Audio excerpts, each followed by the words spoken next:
Hello friends, कैसे हो आप सब लोग। आपके अपने यूट्यूब चैनल डियर गुरुजी में मैं एसके सर एक बार फिर से आपका हार्दिक स्वागत करता हूं, अभिनंदन करता हूं।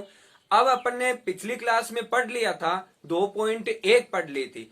अब आगे के वीडियो में, इस वीडियो में हम पढ़ेंगे चैप्टर नंबर 2 का 2.2 एक्सरसाइज।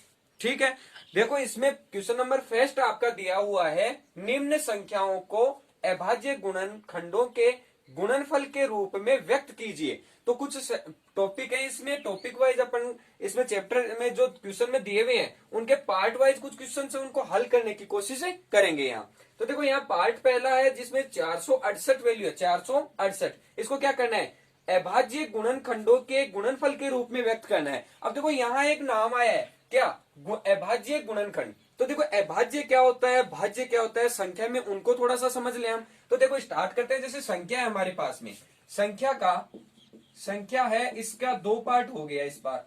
कितना, एक हो गया अपना भाज्य संख्या और दूसरा अपना अभाज्य संख्या। अभाज्य संख्या। अब यहां देखो भाज्य संख्या कौन सी होती है वो देखेंगे और अभाज्य संख्या कौन सी होती है इसमें वो देखेंगे। तो भाज्य संख्या वो संख्या होती है जिसमें एक तो खुद का भाग जाए, जिस संख्या में एक तो स्वयं का भाग जाए, एक तो स्वयं का भाग जाए, एक साथ साथ में एक का भाग जाए। ठीक है, एक तो स्वयं का भाग जाए, एक साथ साथ में एक का भाग जाए, और इनके साथ साथ अन्य वैल्यू, अन्य अंक का भी भाग जाए। वो संख्याएं क्या होंगी, भाज्य संख्या होगी। जैसे एग्जाम्पल में अपन लेते हैं, जैसे एग्जाम्पल मैंने ले लिया 4, 6, 8, 15, 9, ये सब संख्याएं क्या है, भाज्य संख्याएं हैं। देखो कैसे हुई भाज्य संख्या। देखो सबसे पहले मैं वैल्यू ले रहा हूं 4। अब देखो 4 में क्या है, 4 में एक तो खुद का भाग जाएगा, बिल्कुल जाएगा एक बार। इसके साथ साथ 4 में एक का भी भाग जाएगा, बिल्कुल जाएगा। ठीक है, अब देखो 4 के अंदर 4 और 1, स्वयं और 1 के अलावा अन्य वैल्यू का भी भाग जाना चाहिए। तो अन्य वैल्यू अपनी कितनी होगी, 2 मान लो अन्य वैल्यू है, कितनी बार जाएगा, 2 बार भाग जाएगा। इसका मतलब ये जो 4 वैल्यू है अपनी, वो क्या है, ये 4 वैल्यू एक भाज्य संख्या है जिसमें स्वयं के अलावा 1 का भाग और इसके अलावा अन्य संख्याओं का भी भाग जा रहा है। अब देखो देखते हैं इसी प्रकार अभाज्य संख्या। अभाज्य संख्या कौन सी होगी, अभाज्य संख्या वह संख्या होगी जिसमें एक तो स्वयं का भाग जाए, स्वयं का भाग जाए, और इसके साथ साथ क्या होगा, इसके साथ साथ एक का भाग जाए, एक का भाग जाए। ठीक है, अब देखो एक का भाग जाएंगे, स्वयं का भाग जाए, एक का भाग जाए, इसके अलावा अन्य वैल्यू का भाग नहीं जाना चाहिए। अभाज्य वो वैल्यू होती है जिसमें एक और स्वयं के अलावा क्या है, एक के अलावा और स्वयं के अलावा किसी भी संख्या का भाग नहीं जाए, यानी कि अन्य वैल्यू, अन्य अंक का भाग नहीं जाता है, वो क्या होगी, अभाज्य संख्या होगी। ठीक है, देखो भाज्य संख्या समझ ली, अभाज्य संख्या समझ ली अपन ने। अब देखो क्वेश्चन में आते हैं, पहला क्वेश्चन है अपना, पहले का पहला पार्ट है 468। इसका अभाज्य गुणनखंड के रूप में हमें क्या करना है, इनके टुकड़े बनाने हैं, गुणनफल करना है। तो देखो मैंने क्वेश्चन लिया 468, 468। तो सबसे छोटी वैल्यू जो होगी इसमें सबसे छोटी वैल्यू का भाग देंगे सबसे पहले। देखो यहाँ हमारे पास में 8 कोई सम वैल्यू है, सम वैल्यू, इसका मतलब छोटी वैल्यू क्या होगी, या तो 1 होगा, 1 का देंगे, एक ही संख्या आ जाएगी। अब देखो एक से बड़ी संख्या 2, तो यहाँ सम वैल्यू है, इसका मतलब 2 का भाग जाएगा पूरा पूरा, जो भाग जाए उसी का भाग देना है हमें। जैसे 2 का भाग दिया, कितनी बार गया, 2 दूनी 4, यहाँ 3 बार और यहाँ 4 बार। अब देखो अंतिम वैल्यू इकाई का अंक फिर से 4 आ रहा है, इसका मतलब इसमें फिर से चला जाएगा भाग। तो फिर से 2 का दिया तो 2 एकम 2, 2 एकम 2, देखो यहाँ 2 एकम 2 लिया। फिर देखो यहाँ 3 है, 3 में 2 का दिया, कितनी बार गया, एक बार, यानी शेषफल कितना बच गया, एक, एक कहां लग जाएगा, इसके साथ में, ये कितना हो गया 14, 14 में 2 का दिया, कितनी बार जाएगा, 7 बार। ठीक है, इसी प्रकार से अब देखो आगे की वैल्यू देखेंगे। अब जैसे जैसे भाग देते आएंगे तब तक हमें यह देखना है कि सबसे छोटी वैल्यू का भाग जाना चाहिए सबसे पहले। अब देखो यहां हमें क्या करें, जैसे यहां 2 का भाग नहीं जाएगा पूरा पूरा, तो 3 का देखते हैं, 3 3 9, 9 3 27 हो जाएगा। तो देखो 3 का भाग दिया मान लो इसमें, तो 3 3 9 बार गया इसका भाग, 9 गया तो शेषफल कितना बच गया, 3 बार गया भाग और 9 गया तो 11 में से 9 गया, कितना बच गया, 2 बच गया, शेषफल को लगा दिया मैंने यहां। अब देखो ये नई वैल्यू बन गई 27, 27 में 3 का भाग देंगे कितनी बार जाएगा, 9 27, 3 बार गया। ठीक है, अब फिर से देखो इसमें देखेंगे 2 का भाग नहीं जाएगा, फिर से इसमें 3 का भाग देंगे तो 3 एकम 3, 3 में 3 का भाग दिया एक बार, 3 में 9 का भाग दिया 3 बार। अब नई वैल्यू 13 हो गई। अब 13 क्या है यहाँ पर, 13 एक ऐसी संख्या, अभाज्य संख्या है ये, तो 13 में खुद के अलावा कोई वैल्यू नहीं जाएगी। अभाज्य संख्या जैसे देखो 2 से स्टार्ट होती है जिसमें खुद के अलावा कोई वैल्यू नहीं, किसी भी वैल्यू का भाग नहीं जाएगा, केवल 1 और 2 की जो खुद है संख्या वो और 1 का ही भाग जाएगा, वो अभाज्य संख्या होगी। 2, 2 के बाद में 3, 3 के बाद में 5, 5 के बाद में 7 और फिर उसके बाद में 11, 13 और इस प्रकार से वैल्यू आगे तक चलेगी, वो क्या होंगी, सिर्फ अभाज्य संख्या होंगी। ठीक है, जिनमें केवल खुद का और 1 का भाग जाएगा, संख्या 1 का और खुद का भाग जाएगा। यहां देखो 13 वैल्यू है, 13 वैल्यू अभाज्य वैल्यू है, तो 13 में 13 का भाग दिया, कितना बचेगा, 1 बच गया। अब देखो यहां पर जो ये वैल्यू जो जहां इसमें भाग दे रहे हैं, ये वैल्यू तो क्या होगी, पूरी की पूरी अभाज्य, ये क्या हो गया, अभाज्य, अभाज्य वैल्यू या संख्या। और ये वाली क्या है, ये है अपनी भाज्य संख्या जिसमें भाग जा रहा है, ये भाज्य संख्या, ये अभाज्य संख्या। इस भाज्य संख्या का हमें किस रूप में बनाना था, अभाज्य गुणनखंड के रूप में बनाना था। तो यहाँ देखो भाज्य संख्या का अपन ने अभाज्य गुणनखंड के रूप में वैल्यू बना लिया। इसका मतलब आप अच्छे तरीके से ये कह सकते हैं कि 468 का अभाज्य गुणनखंड कितना हुआ, 2 इंटू 2 इंटू 3 इंटू 3 इंटू 13 हो गया, 2 इंटू 2 इंटू 3 इंटू 3 इंटू 13। ठीक है, अब इसको और भी हल कर लेंगे, 468 बराबर 2 कितनी बार आ रहा है, 2 बार आ रहा है, तो 2 की घात कितनी हो गई, 2 हो गई। 3 कितनी बार आ रहा है, 2 बार आ रहा है, तो 3 की घात कितनी हो गई, 2 हो गई। इसी प्रकार कितना बच गया लास्ट में, 13 बच गया। तो ये हो गया अपना 468 का अभाज्य गुणनखंड। अगली वैल्यू है हमारी 945 सेकंड पार्ट में। तो देखो 945 का भी वही काम करेंगे, अभाज्य गुणनखंड से करेंगे। यहाँ इकाई का अंक कितना है, 5 है, इकाई का अंक कितना है, 5 है, इसका मतलब 5 का पूरा पूरा भाग जाएगा। 0 और 5 में पूरा पूरा भाग जाता है 5 का। जब इकाई का अंक हमारे पास में 0 और 5 होगा तो 5 का भाग इसमें पूरा पूरा जाएगा, इसमें 2 का भाग नहीं जाएगा क्योंकि विषम वैल्यू है लास्ट अंतिम वैल्यू। तो यहाँ देखो 5 का भाग दिया, 9 में 5 का भाग दिया, एक बार गया, शेषफल कितना बच गया हमारे पास में 4। तो यहाँ 4 लगा दिया, ये हो गया कितना 44। 44 में 5 का भाग दिया, 8 बार गया, 8 पंजे 40 हो गया। नीचे शेषफल कितना बच गया, 4 बच गया, 4 को लगा दूंगा मैं 5 के साथ, ये कितना हो गया 45 हो गया। अब देखो 9 पंजे 45 हो गया ये, इसका मतलब ये वैल्यू इस तरह से बन सकती है हमारी, 5 का भाग पूरा पूरा जा रहा है। अब देखो यहाँ क्या करेंगे, देखो यहाँ इससे छोटी संख्या और भी कोई हो जिसमें इसका भाग चला जाए। देखो 3 का भी जाता है यहाँ पर, लेकिन अपन ने 5 ले लिया तो 5 से भी हल हो जाएगा ये। देखो जैसे यहाँ 3 लिया वैल्यू, तो देखो ये 18 है, 18 में 3 का भाग दिया, कितनी बार गया 6 बार, 6 3 18 हो गया। फिर 3 का 9 में 3 का भाग दिया, कितनी बार गया 3 बार गया, 3 3 9 हो गया। अब इसमें भी छोटी संख्या का भाग देंगे, 2 का भाग जाएगा नहीं तो कितने का देंगे, 3 का देंगे। 3 दूनी कितना हुआ 6 हो गया, 3 एकम 3 हो गया। फिर से 3 का जाएगा 21 में, 3 की टेबल में आता है 21, तो 3 का भाग दिया, कितनी बार गया 7 बार गया। अब देखो ये आ गई लास्ट वैल्यू आ गई डिजिट, अभाज्य वैल्यू आ गई, इसमें खुद का ही जाएगा केवल, तो 7 का दिया तो 1 बच गया। ये इनके हो गए अभाज्य गुणनखंड, और ये क्या है भाज्य रूप इसका। अब देखो अभाज्य गुणनखंड इसका कितना है हमारे पास में 945 का, 5 इंटू 3 इंटू 3 इंटू 3 इंटू 7।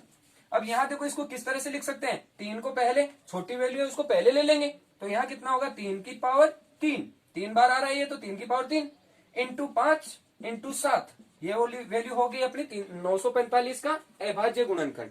ठीक है, अब इसका अगला पार्ट देखिए, थर्ड पार्ट है 140, इसका भी क्या बनाना है हमें, अभाज्य गुणनखंड बनाना है। तो देखो सबसे पहले यहाँ अंतिम वैल्यू कितनी है, 0 है, 0 में 2 का भाग जाएगा बिल्कुल, जब इकाई का अंक 0 हो तो उसमें 2 का भाग जाएगा, सम संख्या हो तब भी 2 का भाग जाएगा। तो 2 का भाग दिया, देखो 1 में जाएगा नहीं, दोनों वैल्यू लेंगे। 14 में 2 का भाग दिया, कितनी बार गया 7 बार। फिर देखो 0 है तो 0 का 0 आ जाएगा। इसी प्रकार देखो फिर से 0 आ गया, इसका मतलब 2 का भाग फिर से जाएगा, तो 2 का भाग दिया तो कितना हुआ, 7 में 2 का दिया, कितनी बार गया 3 बार, 3 दूनी 6। फिर बच गया हमारे पास एक शेषफल, 1 लगा दिया, इसके साथ नई वैल्यू हो गई कितनी 10, तो 10 में 2 का दिया, कितनी बार गया 5 बार गया। अब अंतिम वैल्यू कितनी आ रही है 5 आ रही है, इसका मतलब अपन इसमें किसका भाग देंगे 5 का भाग देंगे, तो 5 का भाग दिया, कितनी बार गया 7 बार गया। अब अंतिम वैल्यू आ गई अपनी अभाज्य, 7 है इसमें, 7 के अलावा किसी भी वैल्यू का भाग नहीं जाएगा, तो 7 का भाग दिया तो 1 हो गया। ठीक है, तो इसका अभाज्य गुणनखंड कितना आ गया, 2 × 2 × 5 × 7, ये इसका अभाज्य गुणनखंड हो गया। अब अगला पार्ट है फोर्थ पार्ट। इसमें देखो, इसमें क्या करेंगे, वो का वो अभाज्य गुणनखंड करना है। तो 38 25 में करना है पे किसका, अंतिम वैल्यू इकाई का अंक 5 आ रहा है, इसका मतलब 5 का भाग जाएगा इसमें पूरा पूरा। तो 5 का भाग दिया, एक 3 वैल्यू में नहीं जाएगा, इसके साथ कितनी वैल्यू लेंगे, 38 लेंगे। तो कितना हो गया, 7 पंजे 35 हो गया। वैल्यू कितनी बच गई, 3 बच गई। 3 को लगा दिया अपन ने इसके साथ में, तो 3 और 2 कितना हो गया, 32 हो गया। 6 पंजे 30 हो गया। वैल्यू 2 से इस पर बच गई, 2 इसके पास लगा देंगे तो 25 हो गया। इस 25 में 5 का भाग कितनी बार जाएगा, 5 बार जाएगा। ठीक है, अगर आपको इस तरह से हल करना नहीं आता है, नॉर्मली रूप में अगर आपको हल ऐसे नहीं आता है, तो आप जो सिंपल तरीके से हम भाग देते हैं उस तरीके से आप इसको भाग देखकर देख भी सकते हैं साथ साथ में। ठीक है, वैसे 10th क्लास का स्टैंडर्ड है तो उस हिसाब से इसको हल करना सीखना चाहिए। तो अब देखो, फिर से इकाई का अंक 5 आ रहा है, तो इसमें क्या करेंगे, फिर से 5 का भाग देंगे। तो कितनी बार गया, 7 में गया 1 बार, शेष पर बच गया 2 को लगा लिया इसके साथ में, तो ये हो गई 26 वैल्यू। अब 5 का 26 में कितनी बार जाएगा, 5 बार जाएगा। वैल्यू बच गई 1 शेषफल, तो कितना बच गया, यहाँ 15 हो गया। तो 5 3 कितने हो गए, 15 हो गए। अब यहां देखो, इसमें क्या होगा, 15 153 में 3 का भी जाता है, 5 का भी जाता है। तो 5 का नहीं, सॉरी 3 का जाता है मान, तो 3 का भाग दे देंगे। 3 का दिया, 15 में 1 में जाएगा नहीं, तो 15 में देंगे। तो 15 में कितनी बार जाएगा, 5 बार जाएगा, 5 3 15। और 3 का भाग 3 में कितनी बार जाएगा, 1 बार जाएगा। इसी प्रकार अब देखो 51 वैल्यू है, इसमें भी 3 का भाग चला जाएगा पूरा पूरा। तो सबसे पहले 3 का भाग दिया, कितनी बार गया, 1 और 7। ठीक है, अब इसमें देखो 17 वैल्यू ऐसी है जिसमें खुद के अलावा किसी वैल्यू का भाग नहीं जाएगा, खुद के और एक के अलावा वैल्यू में नहीं जाएगा भाग। तो 17 का 17 ऐसा। तो शेषफल कितना बच गया, यहाँ पर 1 बच गया। अब यहाँ देखो, ये अभाज्य गुणनखंड है इसके, और ये भाज्य गुणनखंड है। तो देखो, हमें देखना कौन सा है, अभाज्य गुणनखंड देखना है। तो ये वाली वैल्यू कहाँ ले लेंगे, इसके बराबर ले लेंगे। तो 5 × 5 × 3 × 3 × 17, इसको लिखने का तरीका दूसरा। 5 कितनी बार आ रहा है, 2 बार आ रहा है, तो 5 की पावर 2। इसी प्रकार इंटू 3 की पावर 2, तो इंटू 17। ये वैल्यू हमारे पास में आ गई किसकी, 38 25 की अभाज्य गुणनखंड रूप में। पार्ट है अपना, फिफ्थ पार्ट है 20 570। उसका क्या करना है, अभाज्य गुणनखंड करना है। वही प्रोसेस लेंगे। देखो 20 575 को मैंने यहां ले लिया। अब यहाँ अंतिम जो इकाई की वैल्यू है वो कितनी है, 0 है।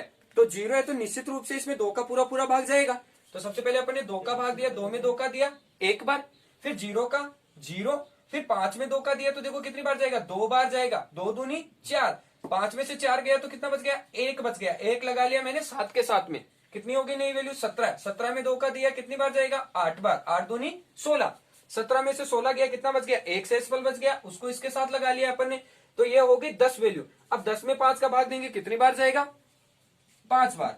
तो नई वैल्यू आ गई हमारी 102 85। अब इसमें देखो इकाई का अंक कितना चल रहा है हमारा, 5 चल रहा है। इसका मतलब 5 का पूरा पूरा भाग जाएगा इसमें निश्चित।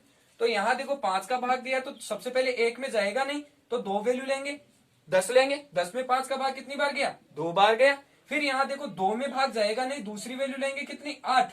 अब यहाँ देखो स्टार्टिंग में 2 वैल्यू लेते हैं तब तो ऐसा कैसा मान आ जाता है, लेकिन अगर यहाँ आगे की संख्याओं में एक संख्या में भाग नहीं जाता है और दूसरी संख्या लेते हैं तो उसके साथ में क्या आती है, 0 आती है। ठीक है, नॉर्मल भाग में भी हम ऐसे ही करते हैं।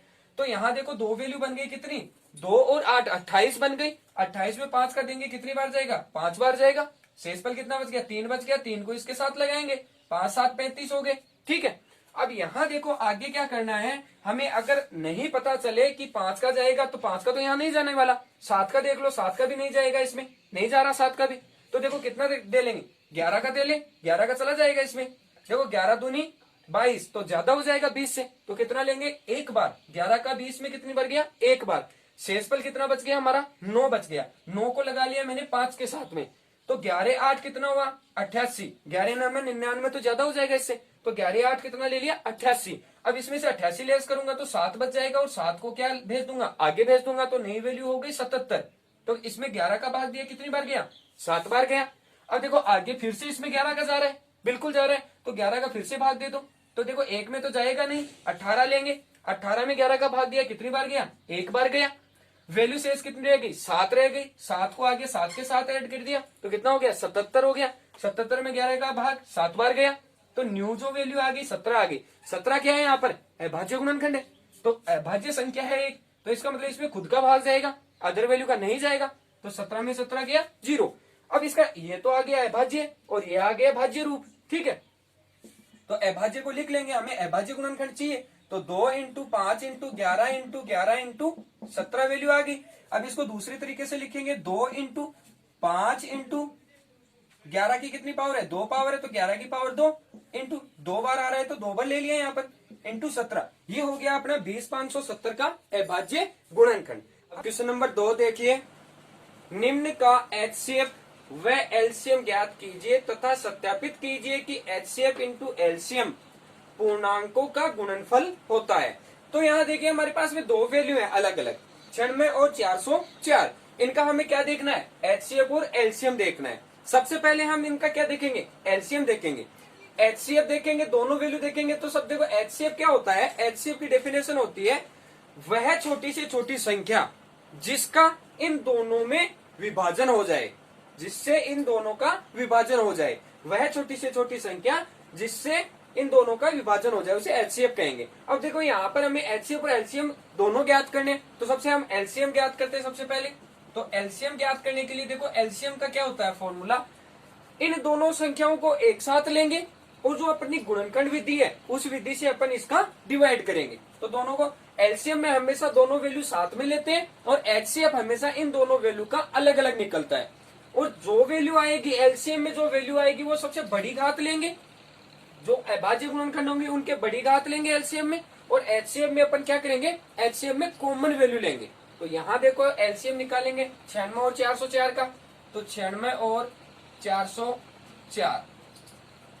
अब देखो 2 का डिवाइड करेंगे तो 9 में 2 का भाग दिया कितनी बार गया, 4 बार। फिर यहाँ बच गया हमारे पास में एक सेस्पल, एक लग गया इसके साथ में, तो कितना हो गया 16। 16 में दिया 2 का तो 8 बार। अब यहाँ देखो 2 में 4 का, 4 में 2 का दिया तो 2 बार गया, 0 का 0।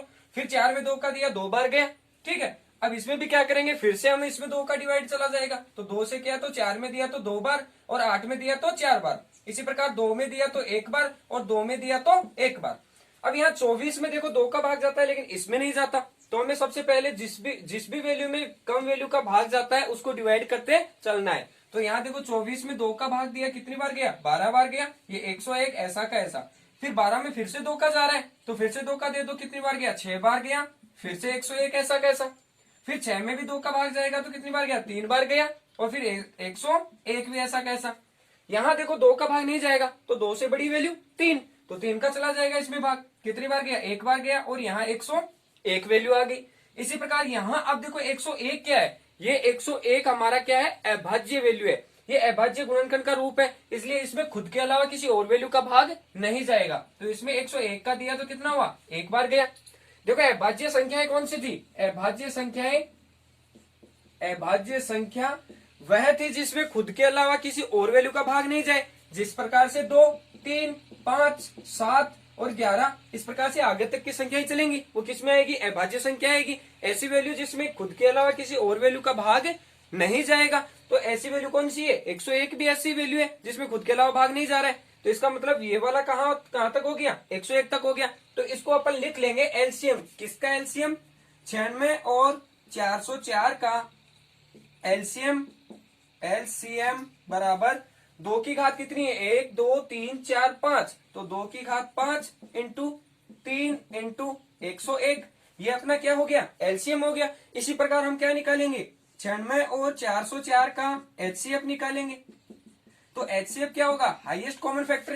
कहने का मतलब जो इन दोनों का अलग अलग अपन गुणनखंड विधि से वो निकालेंगे वैल्यू, और फिर जो भी कॉमन वैल्यू आएगी उनको अपन किस में ले लेंगे, एचसीएफ में ले लेंगे। तो चलो स्टार्ट करते हैं, उसका भी मान निकाल। यहाँ अपन को 96 और 404 का एचसीएफ निकालना है, तो देखो एचसीएफ कितना हो जाएगा इसका, सबसे पहले 96 का निकाल लेंगे। 2 से डिवाइड किया कितनी बार गया, 4 बार गया, एक वैल्यू बच गई, एक शेषफल बचा उसको इसके साथ लगा दिया, 16 हो गया, कितनी बार गया, 48। तो यहाँ देखो फिर से 2 का देंगे क्योंकि अंतिम वैल्यू देखो यहाँ पर 6 है, सम वैल्यू है तो 2 का जाएगा, सम वैल्यू है तो 2 का जाएगा, 0 साथ में है तो भी 2 का जाएगा, ठीक है। तो 48 में 2 का दिया 24 हो गया, 24 में 2 का दिया 12 हो गया, 12 में 2 का दिया 6 हो गया, 6 में 2 का दिया 3 हो गया, 3 में अब देखो 3 में 2 का नहीं जाएगा तो 2 से अगली वाली वैल्यू क्या ले लेंगे, 3 ले लेंगे। 3 में 3 का कितने बार जाएगा, 1 बार। देखो मैथ्स, जब मैथ्स सब्जेक्ट है इसके साथ में आपकी 10th क्लास का लेवल है, तो आपको इस तरह से जो वैल्यू है उनमें टाइम नहीं लगना चाहिए, इनमें रफली यूज भी नहीं होना चाहिए। लमसम आपको इस तरह से हल करोगे तभी आपके पास पेपर के करते समय टाइम बचेगा। ठीक है, उसका आप उपयोग अपन दूसरे क्वेश्चंस में कर सकते हैं उस टाइम का उपयोग। तो इसलिए आप जितना हो सके मेथड इस तरह से यूज करके और क्वेश्चंस को हल करना है। इसी प्रकार देखो अब अगला है हमारे पास 404 वैल्यू। तो 404 में अंतिम वैल्यू जो इकाई का अंक वो सम है, तो इसमें 2 का डिवाइड कर देंगे, 2 बार गया 0, फिर 2 का डिवाइड किया 2 बार हो गया। ठीक है, अब देखो यहाँ फिर से अंतिम वैल्यू क्या है, सम वैल्यू है, तो इसका 2 में चला जाएगा पक्का। तो यहाँ देखो 2 एकम 2 0, 2 एकम 2। फिर देखो यहाँ वैल्यू ऐसी आ गई जिसमें ना तो 2 का जाता है ना 3 का जाता है, ये एक अभाज्य संख्या है। तो यहाँ देखो अपन क्या करेंगे, यहाँ हम खुद का ही संख्या देंगे, इसी संख्या का भाग देंगे, कितनी बार गया, एक बार गया। अब यहाँ जो ये वैल्यू आती है हमारी वो होती है क्या, अभाज्य संख्या। ये होती है क्या, अभाज्य संख्या। और ये वाली वैल्यू जो यहाँ चल रही होती है वो क्या होती है, ये होती है भाज्य संख्या। इसमें तो इनका भाग जा रहा है, किसी ना किसी वैल्यू का हर बार जा रहा है भाग, लेकिन ये वाली वैल्यू ऐसी आती है जिसमें सिर्फ अभाज्य संख्या है, जो खुद के अलावा किसी संख्या का भाग नहीं जाता है। चाहे आप इसमें इनमें से चेक कर लो, इनमें भी वही अभाज्य संख्या है, इनमें खुद के अलावा किसी संख्या का भाग नहीं जा रहा है। ये होती है भाज्य संख्या। इनमें देखो भाज्य में यहाँ देखो 404 है, इसमें 2 का भाग जा रहा है, जबकि 4 का भी भाग जाएगा इसमें, तो ये होगी कौन सी, भाज्य संख्या, और ये वाली अभाज्य संख्या। अब इनमें हमें देखना है, अभाज्य संख्या और अभाज्य संख्या में देखना है दोनों में कि कॉमन क्या है। कॉमन क्या चल रहा है, देखो 2 की पावर 2 यहाँ पर भी है, 2 की पावर 2 बार यहाँ पर भी है, बाकी वैल्यू को हम छोड़ देंगे, सिर्फ जो कॉमन आ रहा है वो वैल्यू ले लेंगे। 2 की पावर कितने आ रहा है, 2 कॉमन आ रहा है, तो मैं एचसीएफ में ले लूंगा 2 की पावर 2। ठीक है, बाकी इस वैल्यू को रफली काम है, इसको मिटा दूंगा मैं फिर से।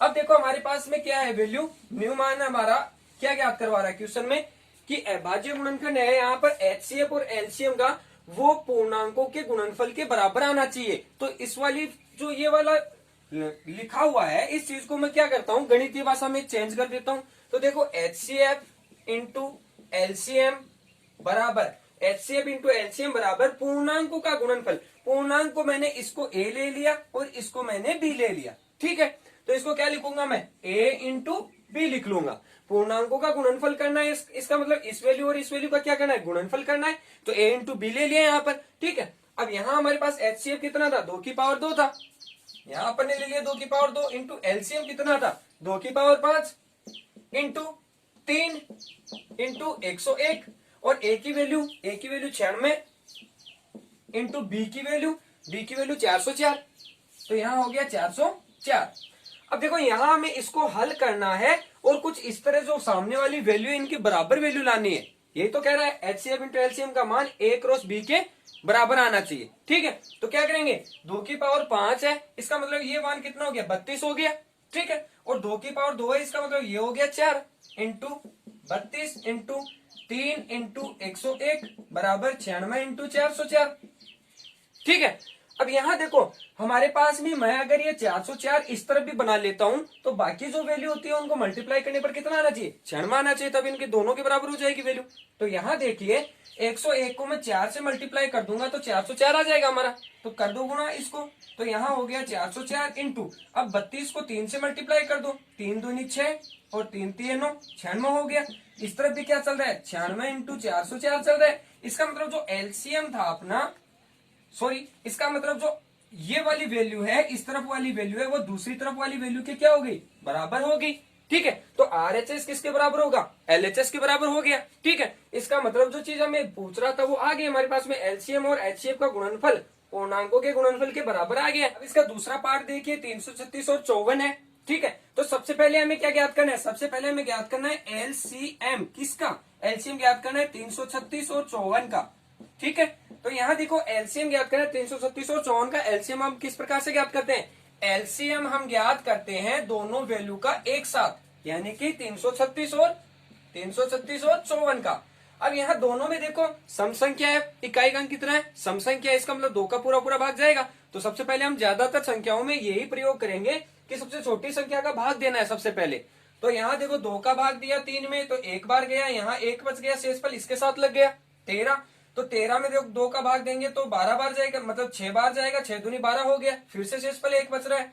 तो अब 16 में 2 का भाग देंगे 8 बार जाएगा। ठीक है, इसी प्रकार 54 में देंगे तो कितना हो गया, 2 बार गया 5 में, और यहाँ बच गया 1 शेषफल, तो इसके साथ लगाया 14 हो गया, 7 दूनी 14 हो गया ये। अब यहाँ देखो फिर से इसमें 8 में तो 2 का भाग जा रहा है, 7 में नहीं जा रहा है, तो सबसे पहले हम 8 में भाग देंगे 2 का। तो दे दो यहाँ पर 8 में 2 का भाग दिया इस 168 में, तो 16 में दिया तो कितना हो गया 8 हो गया, 8 में 2 का भाग दिया तो 4 हो गया। और ये इसमें भाग नहीं जा रहा है, इसका मतलब ये वाली वैल्यू ऐसी की ऐसी उतारनी है। फिर यहाँ देखो फिर से दो का भाग जाएगा क्योंकि सम वैल्यू है अंतिम वैल्यू, तो 2 का भाग दिया तो ये 4 हो गया, ये 2 हो गया। और यहाँ कितना हुआ 27 का 27 ऐसा कैसा, जिसमें भाग नहीं जा रहा है उस वाली वैल्यू को सेम निकाल लेंगे ऐसी की ऐसी, ठीक है। फिर इसमें 2 का भाग देंगे तो 4 में 2 का भाग दिया 2 बार गया, 2 का 2 में दिया 1 बार गया, और 27 का 27 आ गया। अब देखो 2 का भाग ना तो इसमें जा रहा है ना इसमें जा रहा है, दोनों में 2 का भाग नहीं जा रहा है, तो अब क्या करूंगा मैं 2 से बड़ी संख्या लूंगा 3, तो 3 का भाग देकर देखूंगा। 3 का दिया 27 में कितनी बार गया 21 में, 7 21, और फिर 27 में 3 का दिया कितनी बार गया 9 बार गया। अब यहाँ देखो 3 का फिर से 7 में नहीं जा रहा है लेकिन 9 में जा रहा है, तो क्या ले लूंगा मैं यहाँ पर 3 का फिर से भाग दे दूंगा, तो ये 7 का 7, 9 में 3 का दिया कितनी बार गया 3 बार गया। अब फिर से मैं 3 का भाग दूंगा क्योंकि 3 में 3 का भाग जाएगा, तो यहाँ देखो ये वाली 7 और 3 में 3 का दिया 1 बार, अब अंतिम वैल्यू बच गई 7। अब ये 7 क्या है, खुद अभाज्य संख्या है जिसमें किसी का भाग नहीं जाएगा सिर्फ खुद का जाएगा, तो इसको 7 में 7 का भाग दिया 1 और 1 हो गया। अब ये संख्याएं आ गई अपनी क्या अभाज्य संख्या, और ये भाज्य संख्या, इस तरफ वाली कौन सी भाज्य संख्या। अब इन अभाज्यों का हमें क्या लेना है, इन अभाज्यों का एलसीएम लेना है। एलसीएम होता है सबसे बड़ी घातें होंगी, इस वैल्यू में सबसे बड़ी घातों के रूप में देखो 1 2 3 4, 2 की पावर कितनी हो गई 4 हो गई, इंटू 3 की पावर देखो 1 2 3, 3 बार आ रहा है, इसका मतलब 3 की घात कितनी हो गई 3 हो गई, इंटू यहाँ क्या है 7 है तो 7 ले लिया। ये हो गया अपना क्या एलसीएम 336 और 54 का। अब इसका क्या निकालेंगे एचसीएफ निकालेंगे, में से निकालेंगे, तो एचसीएफ में देखो क्या करेंगे हम इन दोनों संख्याओं का अलग अलग मान निकालेंगे, ठीक है। तो देखो अगला इसका अगला है इसी रूप में एचसीएफ, तो एचसीएफ को किस प्रकार से हल करेंगे एचसीएफ। अब यहां देखो 336 लेना है, हमें ज्ञात करना है क्या एचसीएफ ज्ञात करना है 336 और 54 का। तो यहाँ देखो हमारे पास में 336 और 54 दो वैल्यू अलग अलग है, इनका अलग अलग एचसीएफ निकालेंगे। इस तरफ मैं निकाल लेता हूं 336 का और इस तरफ निकाल लेता हूं मैं किसका 54 का। तो यहाँ देखो अंतिम वैल्यू इकाई का अंक क्या है सम है, तो सम है तो 2 का भाग जाएगा इसमें, 2 का भाग दिया 3 में तो कितनी बार गया 1 बार, 1 से इस पर बच गया यहाँ हो गया 13, 13 में फिर से 2 का दिया कितनी बार जाएगा 6 बार, तो 12 हो गया, 12 13 में से 12 गया तो शेष पर 1 बच गया, 1 को 16 के साथ 6 के साथ लगा दिया तो 16 हो गया, 16 में 2 का कितनी बार गया 8 बार गया। अब यहाँ देखो 168 में फिर से 2 का जाएगा क्योंकि अंतिम वैल्यू सम वैल्यू है, इसलिए यहाँ 16 में 2 का दिया 8 बार और 8 में 2 का दिया 4 बार, फिर 2 का जाएगा इसमें क्योंकि अंतिम वैल्यू फिर से सम वैल्यू आ रही है, तो यहाँ देखो 4 बार गया, यहाँ 2 बार गया। अब देखो इसमें 2 का फिर से जाएगा क्योंकि 2 भी क्या है सम है, इसलिए 2 का भाग जाएगा पूरा पूरा। तो यहाँ देखो 2 का भाग 4 में दिया 2 बार, 2 का भाग 2 में दिया 1 बार। अब देखो 21 में 2 का भाग नहीं जाएगा, तब हम अपन क्या लेंगे 2 से बड़ी संख्या लेंगे 3 ले लेंगे, 3 का दिया कितनी बार गया 7 बार, और अब अंतिम वैल्यू जो 7 है हमारी वो किस रूप की है अभाज्य के रूप की है, अभाज्य संख्या है, इसका मतलब 7 का खुद का ही जाएगा इसमें, और वैल्यू कहाँ आ गई 1 आ गई। इसी प्रकार 54 में देंगे किसका 2 का देंगे, क्यों क्योंकि ये वाली वैल्यू क्या है सम वैल्यू है, ये क्या है अंतिम वैल्यू सम है, इसलिए 2 का भाग जाएगा इसमें। तो यहाँ 2 का भाग दिया 5 में कितनी बार गया 2 दूनी 4, शेष पर 1 बच गया, इसके साथ लग गया 14 हो गया, 2 का भाग 14 में कितनी बार जाएगा 7 बार जाएगा, 7 दूनी 14। अब यहाँ 27 में 2 का भाग नहीं जाएगा, 2 में 2 का तो जाता है लेकिन 7 में नहीं जा रहा, तो अपन क्या कर लेंगे अब इससे बड़ी संख्या ले लेंगे 3 ले लू मैं, 3 का दिया कितनी बार गया 9 बार गया, अब 9 में फिर से मैं 3 का दूंगा, 3 का भाग 9 में दिया, 9 में 3 का भाग दिया तो कितनी बार गया 3 बार गया, और फिर 3 में 3 का भी जाएगा तो फिर 1 वैल्यू आ गई। अब इन दोनों में से जो अभाज्य गुणनखंड आए हैं दोनों के, उनमें से हमें क्या लेना है उन सब में से हमें कॉमन वैल्यू लेनी है। एचसीएफ क्या होता है कॉमन वैल्यू लेनी है हमेशा, एचसीएफ हमेशा क्या लेना है कॉमन वैल्यू लेनी है। तो यहाँ देखो हमारे पास में कॉमन वैल्यू क्या बन रही है 2, तो एक इसके पास भी है इसके पास भी है, तो 2 कॉमन आ गया। फिर 3 कितनी बार है इसमें 3 बार है, लेकिन इसमें सिर्फ 1 ही बार है, तो इसमें से एक 3 भी कॉमन आ गया, ठीक है। तो हमें सिर्फ एक तो 2 लेना है और एक क्या लेना है 3 लेना है, जो कॉमन आ रहे हैं वो लेने हैं। तो 2 इंटू कितना ले लूंगा मैं 3 ले लूंगा यहाँ पर, ठीक है। ये अपना क्या गया एचसीएफ आ गया। अब हमें ज्ञात क्या करना है एचसीएम इंटू एलसीएम, और उनके पूर्णांकों का गुणनफल के बराबर आना चाहिए। तो वही फॉर्मूला बना लेंगे जैसे पिछले क्वेश्चन इसके पिछले पार्ट में किया था अपन ने। तो उसका फॉर्मूला देखो किस प्रकार से बनेगा, हमें एलसीएम लेना है, एचसीएफ लेना है, दोनों का मल्टीपल करना है। अब इसका निकालेंगे एचसीएफ, ठीक है। अब हमें देखो एचसीएफ और एलसीएम दोनों निकल गए। अब यहाँ देखो क्या करेंगे, एचसीएफ और एलसीएम का मल्टीपल, एचसीएफ और एलसीएम का मल्टीपल होना चाहिए किसके बराबर, ए इंटू बी के बराबर, पूर्णांकों के गुणनफल के बराबर होना चाहिए। तो पूर्णांक कितने अच्छे, 336 और 54 है, ठीक है। तो इनके गुणनफल के बराबर आना चाहिए। तो यहाँ देखो हमारे पास में ए की वैल्यू 336 है और बी की वैल्यू 54 है हमारे पास में, ठीक है। ये हो गई अपनी 54। अब यहाँ जो वैल्यू लेंगे वो इसके 336 और 54 के मल्टीपल में आनी चाहिए। तो यहाँ देखो क्या लेंगे, यहाँ एलसीएम है अपना, एचसीएफ है अपना 2 इंटू 3, 2 इंटू 3 इंटू, यहाँ देखो एलसीएम कितना है 2 की पावर 4 इंटू 3 की पावर 3 इंटू यहाँ 7। अब देखो इसको मुझे एक तरफ मैं 54 बना लूंगा तो दूसरी तरफ मुझे क्या चाहिएगा, 336 चाहिएगा। इसी में दो पार्ट बनेंगे, एक 336 का बना लू, एक 54 का बना लू, तो मुझे हल करने में आसानी रहेगी।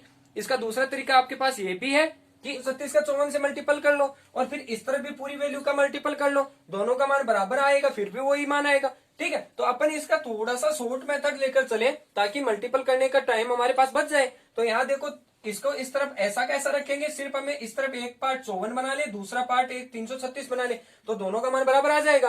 तो यहाँ देखो 54 बनाने के लिए यहाँ हमारे पास में देखो 3 की वैल्यू कितनी है, 3 बार है, 2 की वैल्यू 4 बार है। तो देखो 2 का 4 का मतलब हो गया 2 दूनी 4, 4 दूनी 8, 8 दूनी 16, ये तो हो गया 16 इंटू यहाँ 2 इंटू 3 है, तो 2 इंटू 3 को मैं ऐसा कैसा रख देता हूँ, यहाँ 3 की पावर 3 है तो 3 की पावर 3 को मैं इस तरह से लिख सकता हूँ 3 इंटू 3 इंटू 3, और यहाँ बच गया 7, ये value same to same 336 into 54।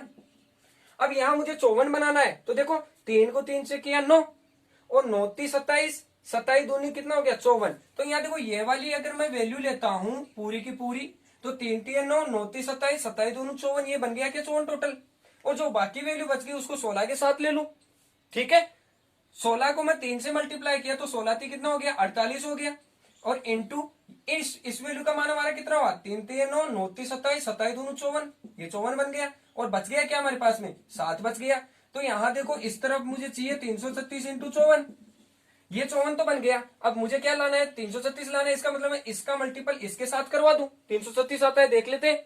तो देखो 7 का मल्टीपल 8 के साथ किया, 8 7 56, 6 5 बच गया, और 7 का 4 से किया तो 7 चौका 28 और 5 कितना हो गया 33 हो गया, पूरा बन गया 336, ठीक है। अब यहाँ हमारे पास में एक वैल्यू दूसरी बची हुई है 54, इस तरफ भी वो 336 इंटू 54, ये वैल्यू आ गई हमारी आरएचएस बराबर एलसीएम, एलएचएस बराबर आरएचएस आ गया अपना, ठीक है। अब अगला पार्ट देखिए, इसका थर्ड पार्ट है 90 144, ठीक है। तो वही हमें क्या ज्ञात करना है, सबसे पहले एलसीएम ज्ञात करना है किस वैल्यू का 90 और 144 का। तो देखो 90 और 144 का हम एलसीएम देखेंगे तो हम दोनों को साथ लेना पड़ेगा। एलसीएम में मैंने पहले ही बताया था कि दोनों वैल्यू का क्या लेंगे, साथ में अभाज्य गुणनखंड लेंगे, 90 और 144, ये हो गया 90 और ये हो गया 144, 2 का भाग जाएगा क्योंकि 0 में 2 का भाग जाता है, यहाँ 4 में 2 का भाग जाता है, 0 और सम के साथ में 2 का भाग हमेशा जाएगा। तो 2 का भाग दिया 90 में कितनी बार 45 बार गया, और यहाँ 144 में देखो 14 में दिया तो 7 बार गया, फिर यहाँ 4 वैल्यू है तो 4 में 2 का दिया 2 बार गया, ठीक है। इसी प्रकार हम देखो फिर से 2 का भाग जाएगा क्योंकि यहाँ पर वैल्यू क्या है सम वैल्यू है 2, तो यहाँ देखो 2 का दिया तो 45 में तो जाएगा नहीं, एज इट इज रख ली, फिर कॉमा, फिर 72 में 2 का दिया 36 बार, 72 का हाफ हो गया 36, ऐसे समझो। यहाँ देखो हमारे पास में फिर से 45 है, यहाँ 36 है तो 36 में 2 का भाग जाएगा क्योंकि यहाँ पे अंतिम वैल्यू सम वैल्यू है, तो 2 का फिर से दे दो, ये 45 ऐसा कैसा हो गया, 2 में 3 में 2 का दिया 1 बार गया, शेषफल 1 बच गया, उसको 6 के साथ लगाया तो 16 हो गया, 16 में 2 का दिया 8 बार गया, अब फिर से 2 का जाएगा क्योंकि 8 आ रहा है साथ में, 2 का दिया तो ये 45 हो गया, ऐसा कैसा, जिसमें भाग नहीं जाएगा उसको एज इट इज उतारनी है वैल्यू, ठीक है। बाकी वैल्यू को क्या करना है 2 का डिवाइड कर देना है इसमें, तो कितने बार गया 9 बार गया। यहाँ देखो अब 2 का किसी में नहीं जा रहा, तो अब 2 से ऊपर की संख्या 3, तो 3 का डिवाइड कर लेंगे, देखो 3 का 4 में दिया 1 बार गया, 1 बच गया, शेषफल यहाँ 15 हो गया, 15 में 3 का कितनी बार जाएगा 5 बार जाएगा, ठीक है। इसी प्रकार 9 में 3 का 3 बार जाएगा भाग। अब यहाँ देखो फिर से वैल्यू आ गई 3, तो 3 का भाग दे देंगे, तो 15 में 3 का भाग 5 बार गया, 3 में 3 का भाग 1 बार गया। अब यहाँ देखो 5 एक अभाज्य संख्या आ गई, इसमें ना 1 का, ना 2 का, ना 3 का, ना 4 का भाग जाएगा, इसमें खुद का जाएगा, तो खुद का 5 का दे दिया, कितना हो गया 1,1 हो गया। अब ये वाली वैल्यू इस तरफ वाली वैल्यू क्या आ गई अपने पास में, अभाज्य गुणनखंड के रूप में आ गई, अभाज्य संख्या आ गई, और इस तरफ क्या है, ये भाज्य संख्या है। ठीक है, अब इनको एलसीएम की जगह रख लेंगे। यहां देखो 2 की पावर कितनी बार है, 2 कितनी बार है उसकी पावर बन जाएगी 1 2 3 4, यानी 2 की पावर 4 आ गया। फिर देखो 3 कितनी बार है, 1 और 2 बार है, तो 3 की पावर कितनी हो गई, 2 हो गई, साथ में 5 आ गया। अब देखो हमें निकालना है अगला एचसीएफ। तो एचसीएफ हाईएस्ट कॉमन फैक्टर को क्या करेंगे, हाईएस्ट कॉमन फैक्टर में 90 और 144 का अलग अलग निकालेंगे यहाँ।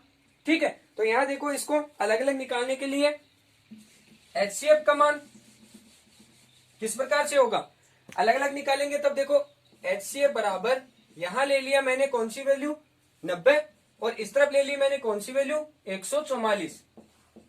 ठीक है, अब इसमें देखो अलग अलग भाग देंगे। सबसे पहले 2 का दिया 90 में, तो कितना हुआ 45 हो गया। फिर 2 का जाएगा क्या, इसमें नहीं जा रहा, क्योंकि अंतिम वैल्यू कौन सी है, विषम वैल्यू है, विषम वैल्यू में नहीं मान जाएगा 2 का। तो इसमें कितने का दूंगा, 3 का दूंगा, 3 एकम 3, यहाँ 1 से पर बच गया, यहाँ 15 हो गया, 15 में 3 का कितनी बार जाएगा, 5 बार जाएगा। ठीक है, यहाँ 15 हो गया। फिर देखो यहाँ विषम वैल्यू है अंतिम वैल्यू, फिर से 3 का भाग चला जाएगा।